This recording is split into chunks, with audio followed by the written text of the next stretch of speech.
welcome to TakeaSide, sports talk show that lets you, the viewer, choose our winners. As always, head over to Sided.co and the Sided Debates app for your chance to climb up that leaderboard. Shout out to last week's winner, true hotel guru Bob Roush, for standing atop the leaderboard and taking home a $25 Amazon gift card. We've got an exciting show for you today. We're nearly 3 weeks into the MLB season, and it's also the college basketball offseason. KU has seen some great additions this season with some big departures. I'm joined by Max McElroy and Connor Becker to talk about which KU newcomer will have the biggest impact this year. Well, so I think the biggest impact player next year coming in is going to be Cam Martin. I think he's going to be able to get that power forward spot, and this guy just completely dominated on the Division II level, averaging 25 points a game, 11 rebounds, really just an absolute force as the part of the backcourt or the front court rather. And I think that he's going to come in immediately, take that spot, and I think he's going to wreak havoc. What are you thinking? Martin is a JUCO transfer, obviously has a lot of experience coming in, and I think it's a good move for KU to find someone that can help support their overall inside game. But I think with the amount of transfers they're seeing from their young bench, I think it's important that they respect the Kyle Cuff decision, because Cuff is someone that they can build on inside, and his potential, finding ways and avenues to battle his way inside could be something that's built on at KU. Interesting. So do you think that Kyle Cuff, do you think that he'll be able to find a spot, getting good minutes in the team with how good the guards are, especially if Ochai comes back, which we still kind of an unknown? Do you think that he'll be able to find some spots? Yeah, I think we saw that last season too. There was a lot of guys that got some quality minutes, and they ended up finding more time down the road. Someone like Bryce Thompson, who just transferred away from Kansas, found minimal minutes in his early games of the season, but he ended up finding a lot more down the road, and he was much more productive too. I'm very curious because he basically reclassified to come to KU earlier, so he's gonna be very young. Where I think Cam Martin, you have a guy who is already seasoned in college basketball. Now, granted, it's at a different level than it would be at Kansas, but I feel that he will be able to already kind of be more adjusted. Where you have this Kyle Cuff, he's a young guy. Where do you think he's going to be able to? Do you think that the age will be a big problem for him? There's obviously an age differential, and Cuff's going to, jump into this thing as most young recruits do, which is they're going to want to get out there and play, and that's just simply not the case. They're going to have to build their skill, but I think Cuff does hold a lot of potential, and that's something that goes overlooked for a lot of young recruits. And if KU can build on that and keep him at Kansas, then I think he could be special down the road. I'd be very intrigued to see that, because the guards right now, we're looking at Christian Brown, potentially Ochai, Joseph Yusufu, and then there's also some people coming off the bench. So I know that it's going to be very competitive, especially in that guard spot, where I feel like Cam Martin, it's basically him and Jalen Wilson will be competing for that power forward spot. And I think that it'll be a lot easier for him to be able to get minutes than it will be for Kyle Cuff. So I think that he will have more significant of an impact. And the dude, I've watched some of his highlights, and he is just impossible to stop. And so I'm very excited for him. I think he'll be able to put up really good numbers and be very productive very early on. Yeah, it'll be an interesting battle to see, and someone like Cuff with so much energy in the high school court, it's really exciting to see him, come into a very competitive environment at KU, which is just such a big name itself, and everyone's trying to find that guard spot, and it'll be really interesting to see how he, plays out in the end. Yeah, I'm sure Bill Self is very happy with the amount of people he's got coming in and the talent that is coming in there. You got to be. Jacob, what are your thoughts on the impact player? Yeah, well, I think that Joseph Yusufu is going to have the biggest impact just because he's played at the D1 level. He's coming in from Drake, which was an NCAA tournament team, and I think that KU has less depth at the guard position rather than the front court. You already have David coming back, so I expect Yusufu to have the biggest impact. But we're going to head to break, and we'll be back soon. For students searching for a way to stay active in an outdoorsy way, the City of Lawrence has bike trails running in every direction, and with the new bike share program, we can stay in shape as we tour the sights of our beautiful city. Clinton Lake is only a short 30-minute bike ride away from Daisy Hill and has the most incredible sunset location in all of Lawrence. Walking campus may give you the KU calves, but biking can give you the KU thighs. Bike Lawrence today. Welcome back. We're nearly 3 weeks into the MLB season, and we've already seen some players emerging as MVP candidates. In the National League, Ronald Acuna Jr. and Juan Soto are making headlines as the favorites for the award. Meanwhile, in the American League, Mike Trout and JD Martinez have been red hot to start the season. I'm joined now by Marina Seaver and Blake Sevenbergen to make their picks for MLB MVP races.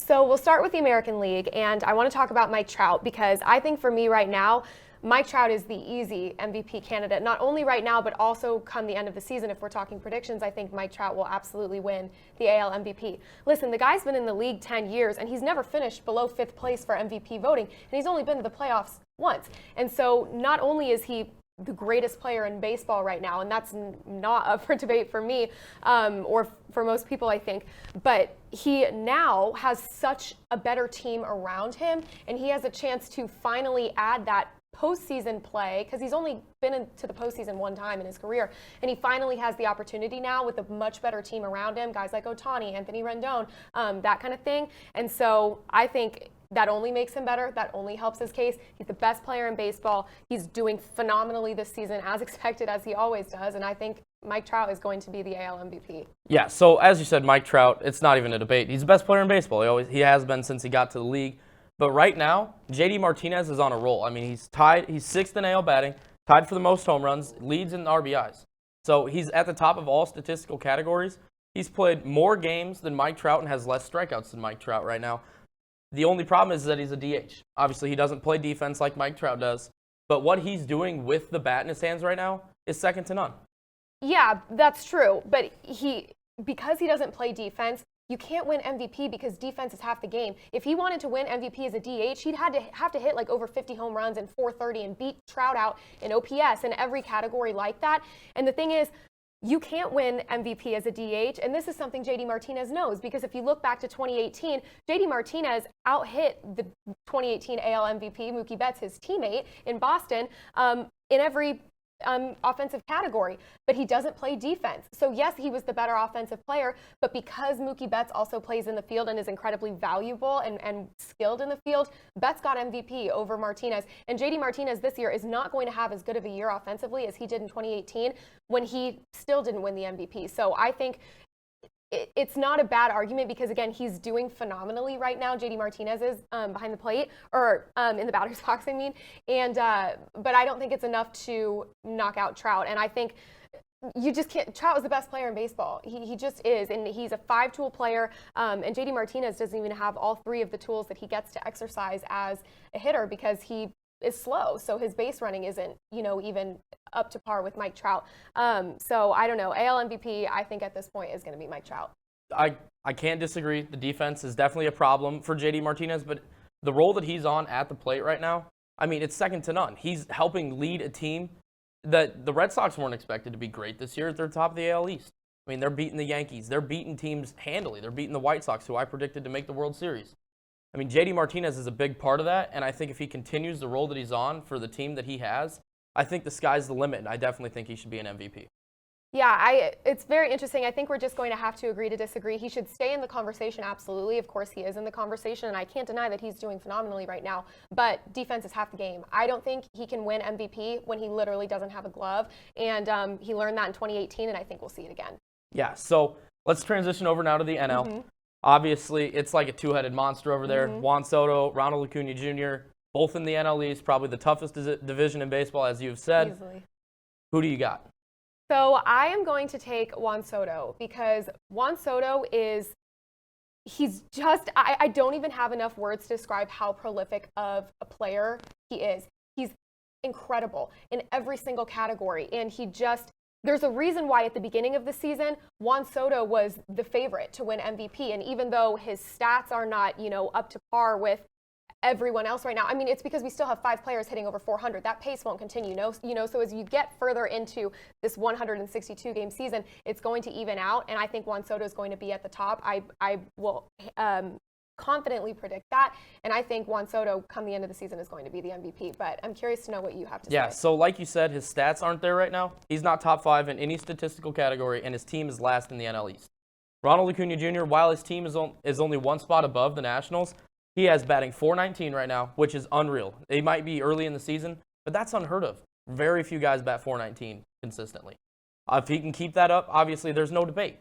And he's hitting a bunch of home runs. He's second in RBIs. I mean, you can't argue that Ronald Acuna Jr. isn't the best player in the National League right now with the numbers that he's putting up on an already playoff caliber team. Yeah, I can't argue that, but the key word there is right now. Of course, if the MVP voting ended today, if it happened right now, Ronald Acuna Jr. would be the easy pick for the NL. But we're 3 weeks into an 162-game season. He cannot keep up this pace because nobody will keep up this pace. Nobody's hit over 400 in a season. And so it's great that he's doing it right now. It's great that he's, going crazy in stats, but that's not going to continue. That pace can't continue. And the thing with Acuna is, and I'm going to try and explain this as succinctly as possible, but Acuna hits first in his lineup, and he benefits from having Freddie Freeman hit behind him because he's protected.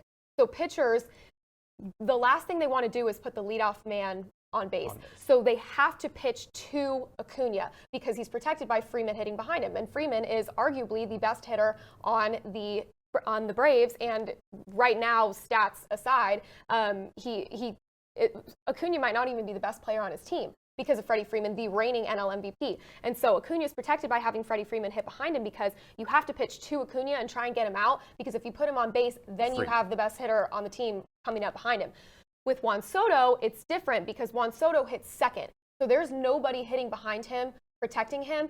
So Trey Turner hits leadoff for the Nationals. Trey Turner gets pitched to, like Acuna does, because they have a better shot at getting Trey Turner out, and then Soto comes up and they pitch around him because there's nobody behind Soto protecting him in the way that Freeman protects Acuna. So if we could get this graphic up on the screen, I want to talk about this a little bit. So you can see Ronald Acuna Jr.'s stats on, or pitch locations on the left side of the screen, and the pitches that Juan Soto gets on the right. And this is just an example of the pitching being pitched to and being pitched around. Ronald Acuna Jr. sees better pitches because he's being pitched to. Of course, his numbers are inflated. He gets way more stuff to hit. No pitcher gives Juan Soto anything good to put his bat on because there's nobody behind him. It's okay if Soto gets on base because they're confident that they can get the other players out. So if they walk Soto, it's not the end of the world because you've got Bell and Schwarber behind him, and they're not that prolific offensively. So again, we can just look and see Ronald Acuna Jr. sees way better pitches. They're giving him stuff to hit, and he's hitting it, but Soto doesn't see pitches, and he still is batting over 300. They don't give him anything to hit because they pitch around him because they can, and he still bats over 300. And come the end of the season, again, these stats, these batting averages, and all of these offensive numbers will even out, and come the end of the year, Soto's going to be better than Acuna. That's just my opinion on it, that Soto will beat Acuna out. See, here's my take on that, though, is with Acuna batting leadoff, that I would almost say that adds more value to him, because when he gets on base, obviously Freddie Freeman's great. There's no arguing that. Freddie Freeman is amazing at baseball. But if you've got him batting behind Acuna, every time he gets on base, there's a chance he gets knocked in by Freeman. His runs are up. They have to be. I mean, Acuna batting leadoff for the Braves is more important than Juan Soto batting second for the Nationals, in my opinion. See, I disagree because Juan Soto's on-base percentage is going to be nuts by the end of the season because he walks so much because they pitch around him. Ronald Acuna Jr. strikes out like crazy. In 60 games last season, he struck out 60 times. Soto struck out I think 25 or 28 or something like that. So Acuna is not getting on base in the way that Soto gets on base. And to argue your point, I actually think Acuna being in the leadoff spot hurts his case for MVP because the last thing you want to do is put the leadoff man on base, so you have to pitch to him and try and get him out. You don't want to pitch around him, let him walk, because with Soto, it's easy. You'd rather have Soto walk than give him the chance to hit on you. And with Acuna, it's different. So Acuna gets out way more than Soto does. And again, come the end of the season, I'm calling it, Soto's on-base percentage is going to be insane. Obviously here, I think we're going to have to agree to disagree. Mm-hmm. I'm excited to see how it plays out. They're playing in the same division. They're going to see each other multiple times. I think it's going to be great baseball. Yeah, and this is like the Harper-Trout debate of this year. So I think it's a really phenomenal debate, and we'll just have to see what happens. Absolutely. Yeah, back to you, Jacob. Well, that's all the time we have for today. As always, head over to Sided.co and the Sided Debates app to pick your winners. And give us a follow on Facebook, Twitter, and Instagram at TakeaSideKU. For all of us here at TakeaSide, I'm Jacob Polachek, and we'll see you again next week.